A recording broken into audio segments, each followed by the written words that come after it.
تو وقت کو ضائع نہیں کرنا ہے، وقت یہ بڑا قیمتی ہے یار. ہاں میں نے کر دیا نا، یہ ہماری زندگی کا ایک ایک سانس یہ اللہ تعالیٰ کی اتنی بڑی نعمت ہے کہ اللہ تعالیٰ نے ہمارے ایک ایک سانس میں اللہ نے ترقی کا موقع عطا فرما رکھا ہے، اپنے قرب میں آگے بڑھنے کا موقع عطا فرما رکھا ہے کہ اللہ میاں کو جتنا خوش کر سکتے ہیں کر لینا، بعد میں تو موقع نہیں ملے گا یار رکھنا، قبر میں سونا ہے جا کر یار رکھنا.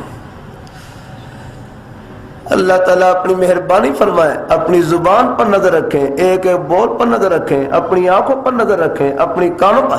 اب اللہ میاں کو خوش کرنا کون سا مشکل، اب یہ سب گھڑیاں اللہ تعالیٰ کی رحمت میں گزر رہی ہیں. اللہ مجھے بھی نیت درست کرنے کی توفیق عطا فرمائے. نیت اگر میری نیک ہو تو یہ زبان سے یہ جتنے ہی بول کر ہیں انشاءاللہ یہ اللہ تعالیٰ کی رحمت میں گزر رہے ہیں. اور ہمارے بزرگ یہ اب یہ دین کی بات سن رہے ہیں، دین کی بات کتنی محبت سے. اب ہمارے کان یہ گناہوں سے بچے ہوئے ہیں. گناہوں سے بچنا کوئی مشکل نہیں، اپنے آپ کو تھوڑے بہت جھونکے آتے رہتے ہیں. فرمانے لگے جب بھی گناہ کا خیال آئے اس کا علاج یہ ہے اپنے خیال کو کسی نہ کسی جائز کام میں لگا دیں، اپنے خیال کو نیکی کی طرف پھیر دیں، اپنے خیال کو نیکی کی طرف پھیر دیں، اپنے آپ کو کسی جائز کام میں لگا دیں، کسی نیک کام میں لگا دیں. جتنا مصروف اتنا ہی محفوظ ہے. اپنی دکان کو اللہ میاں کی خوشی کا بہانہ بنائیں، اپنے دفتر میں اللہ میاں کو خوش کریں.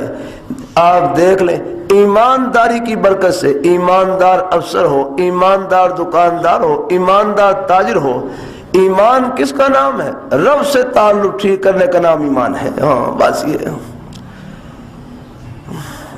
کہ آدمی یہ سوچے مجھے اور کوئی دیکھے نہ دیکھے، میرے پیارے مولا ہر وقت دیکھ رہے ہیں، میں نے ان کے سامنے کھڑے ہونا ہے، میں نے ان کو جواب دینا ہے. یاد رکھنا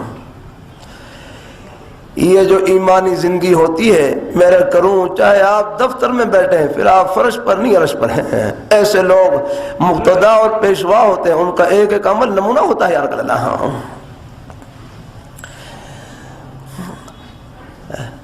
اللہ تعالیٰ اپنی مہربانی فرمائے، اللہ اپنی مہربانی فرمائے. اللہ اپنی بارگاہ، اللہ میاں نے اپنے خوشی کے بہانے ہر جگہ پھیلا رکھے ہیں.